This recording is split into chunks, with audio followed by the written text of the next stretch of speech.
Hi guys, it's ArchieLuxury on the Paul Pluta channel. Today I'm doing paid review 23QB20. And this video here is from Michael. And he sent me a generous PayPal contribution.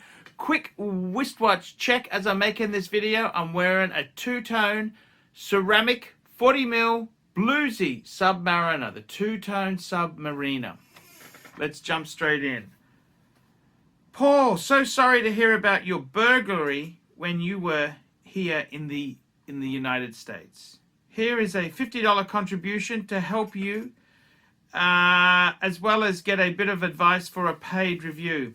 My collection consists of Omega Seamaster 300 with the white dial as my daily, a Breguet Type 21 as a special occasion watch, which I just ordered.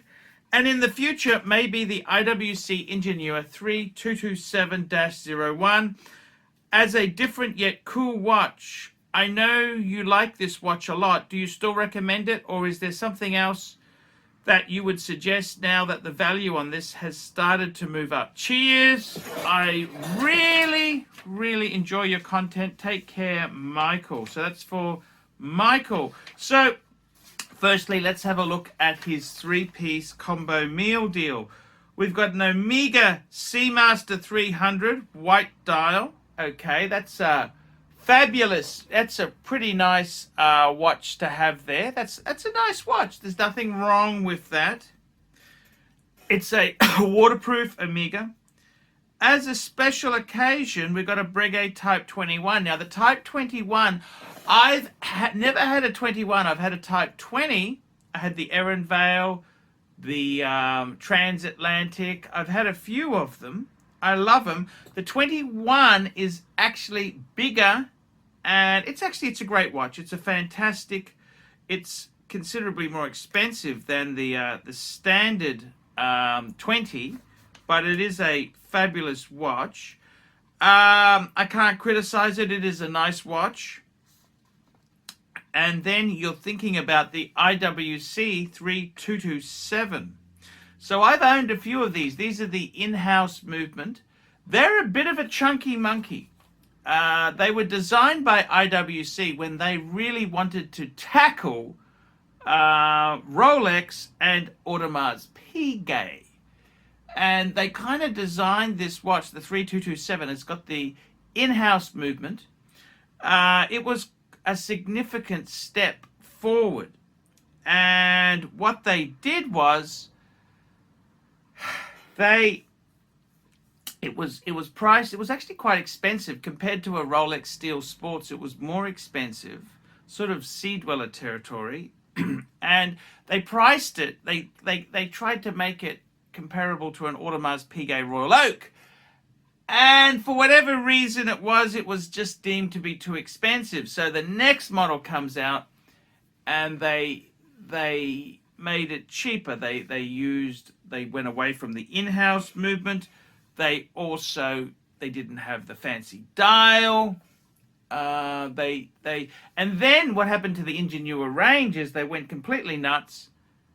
And they started to make the Ingenua line a sports chronograph line, which is weird because the Ingenua was IWC's answer to the Milgauss, the scientist's watch, the watch for scientists. And I don't know what happened there, but what do I think with your regards to your collection there? I got to tell you, I like it. The only thing I would say is whenever you're building a collection, I always try and put a Rolex in. I think a Rolex is always good. Now, you could easily add like an Explorer 2 or a GMT in there. I think a Rolex would be a good thing to add there because every collector needs one Rolex at least.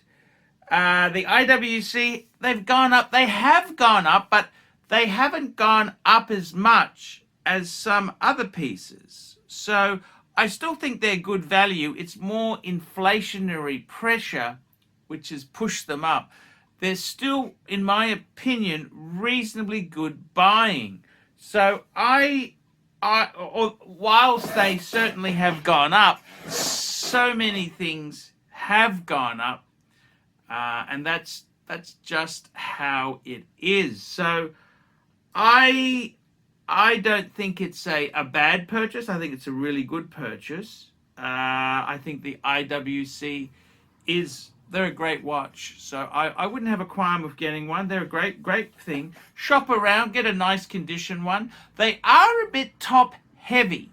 That's the thing with them. They are a bit top heavy, but you learn to love them. You learn to love them. I really think if I had a chance to get one again, would I get one? Yeah, I would actually. I think the IWC Ingenua 3227 is a great watch. So I'd certainly add one to the collection again.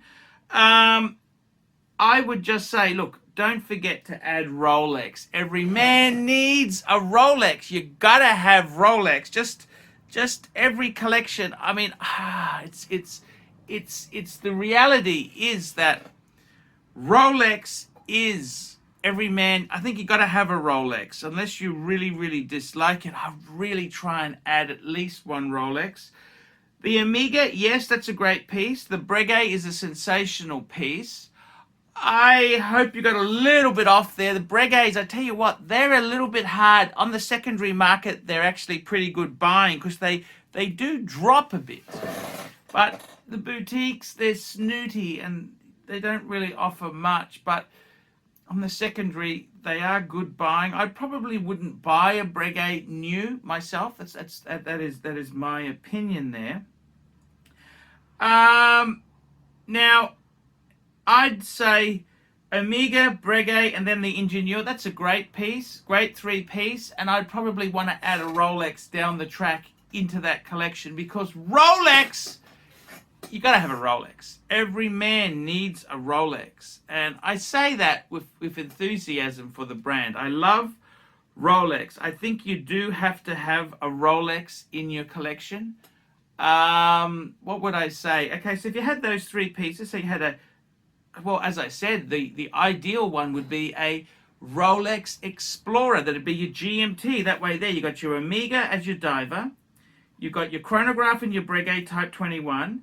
You got your work watch as the Ingi. And then you'd add the Rolex as your GMT function watch.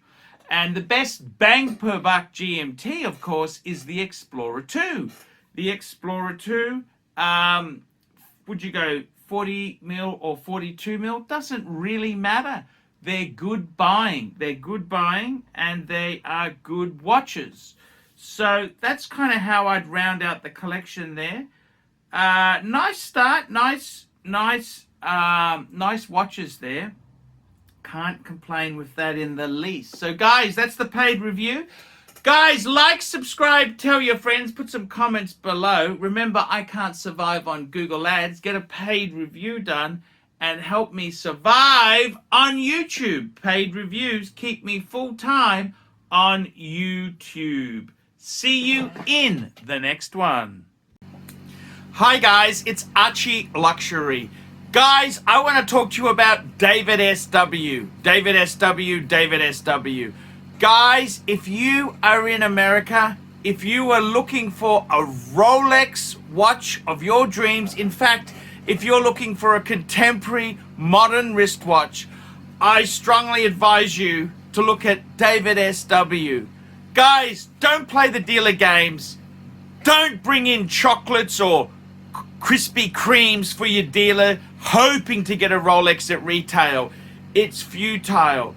Please, guys, save your dignity, keep some pride, go to David SW. I would highly recommend David SW.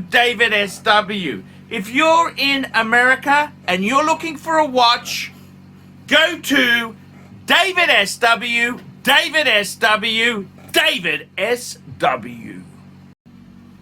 Hey guys, ArchieLuxury on the YouTube sensation, the Paul Pluta channel. Guys, I need you to help me out, guys.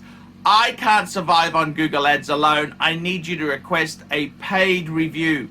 $50 US, look down in the description. $50 US, I will review your collection. I'll tell you what I think of it, and I'll give you some pointers. The other thing is, guys, you can sponsor me on Patreon. Patreon allows you to pay a couple bucks a month, $1, $2, $5, whatever you want, and it keeps me going on YouTube. Because, guys, I'm in a niche. Nobody can make money out of the views I get. The views are crap because it's a small, specialized area, and I don't talk about garbage for the sake of views. Guys, sponsor me on Patreon. Look down below, and I will see you in the next one.